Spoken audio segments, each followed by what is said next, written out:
Здравствуйте, мои дорогие, с вами Дина. И я с радостью приветствую всех у себя на кухне и на канале «Коллекция рецептов». Сегодня по просьбе моей подписчицы Татьяны Волковой приготовим легендарное пирожное «Париж-Брест». Практически во всех кондитерских Парижа можно встретить этот знаменитый десерт. Вкус у этого пирожного такой же интересный, как и история его создания. В 1891 году французский кондитер Луи Дюрант, вдохновленный знаменитой велогонкой «Париж-Брест-Париж», создал изумительный шедевр с миндальным вкусом. Так на свет появился известный французский торт «Париж-Брест».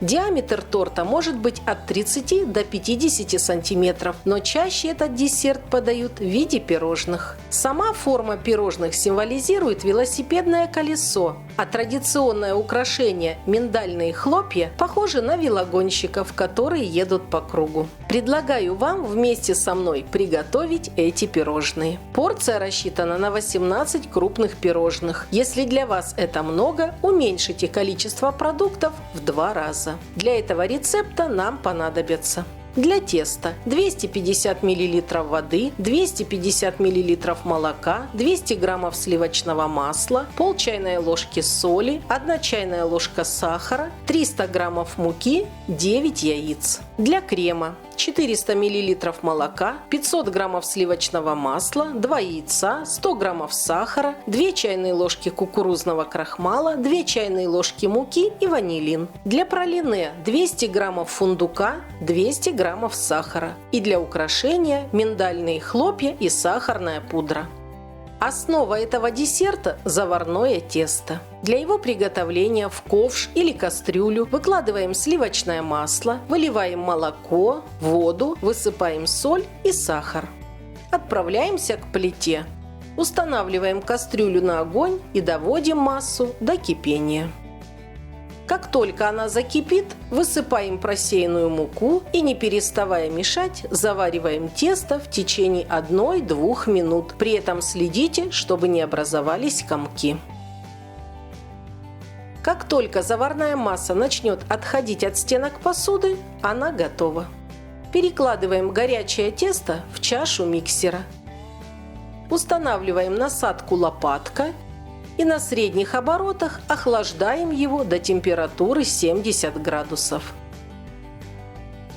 Потрогайте чашу ладонью. Как только рука терпит, приступаем к добавлению яиц. Постепенно, по одному, добавляем в тесто яйца, каждый раз тщательно перемешивая. При этом массу нужно не взбивать, а только перемешивать до получения однородного теста без комочков. Готовое тесто в конце замеса должно представлять собой вязкую массу и стекать с венчика вот таким треугольником.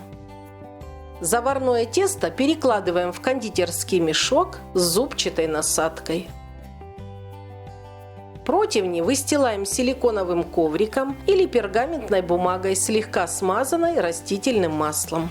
Отсаживаем подготовленное тесто в виде колец диаметром 6-7 см, нанося его в 3 яруса. Выкладывайте тесто на значительном друг от друга расстоянии, так как при выпекании оно сильно увеличится в объеме.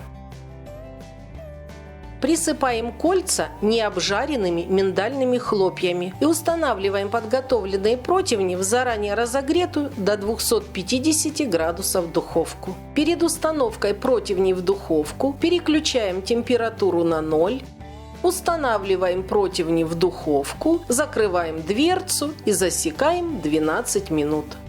А пока тесто выпекается, замечу, что правильно приготовленное тесто после отсадки на противни слегка расплывается, при выпекании хорошо поднимается, внутри изделия образуются большие полости.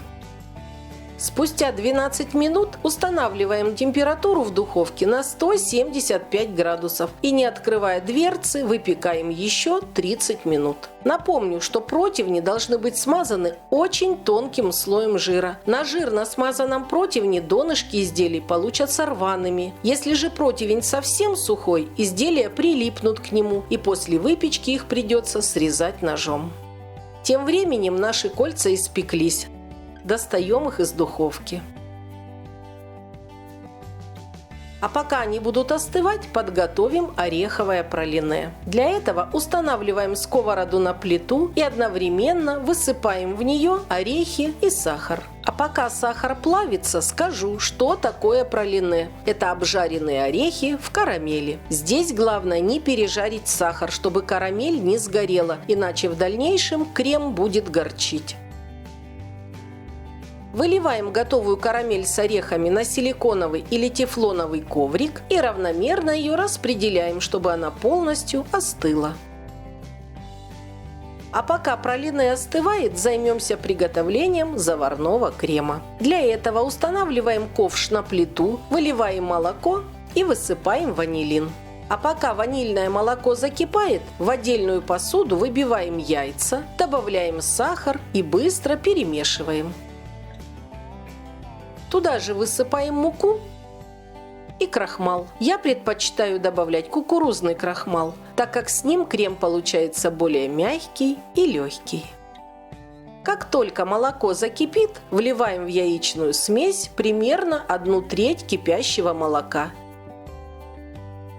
Тщательно перемешиваем и полученную яично-молочную смесь выливаем тонкой струйкой в ковш с кипящим молоком. Быстро перемешиваем в течение 20-30 секунд, пока масса не загустеет.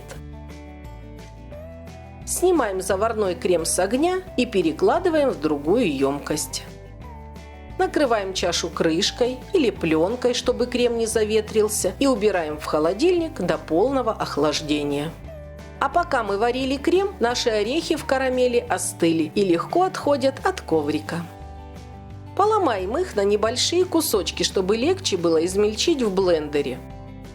Перекладываем орехи в блендер и измельчаем их в мелкую карамельно-ореховую крошку. Это и есть ореховое пралине. Наши заварные кольца хорошо остыли. С помощью зубчатого ножа аккуратно разрезаем их на 2 части, чтобы в дальнейшем наполнить кремом. Заварной крем полностью охладился, и сейчас приготовим орехово-карамельный крем. Для этого в чашу миксера выкладываем мягкое сливочное масло, устанавливаем насадку венчик и взбиваем масло на высоких оборотах до светлой воздушной консистенции. Добавляем в хорошо взбитое масло в несколько приемов остывший заварной крем, каждый раз тщательно взбивая.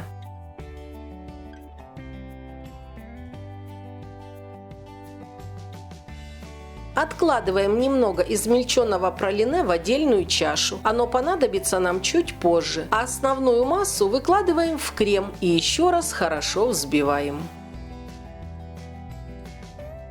Наш орехово-карамельный крем готов.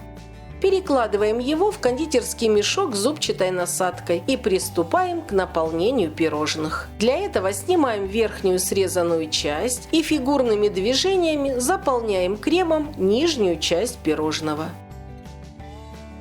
Присыпаем крем отложенным ореховым пралине и накрываем крышечкой. Так заполняем все пирожные. Перед подачей присыпаем их сахарной пудрой. Наши пирожные Париж-Брест готовы. Это невероятно вкусный десерт со сладким ароматом Франции. Я с удовольствием приглашаю вас на чашечку кофе и предлагаю отведать эти знаменитые заварные пирожные с орехово-карамельным кремом. Желаю приятного аппетита! Если вам понравился этот десерт, ставьте пальчик вверх. Делитесь этим рецептом с друзьями и оставляйте свои комментарии. Подписывайтесь на мой YouTube-канал «Коллекция рецептов» и нажмите на колокольчик, чтобы получать оповещения о выходе новых видео. У меня на канале есть и другие рецепты различной сладкой выпечки. Посмотрите их, если еще не видели. Все ссылки на экране и в описании. С вами была Дина. До новых встреч, до новых вкусных рецептов.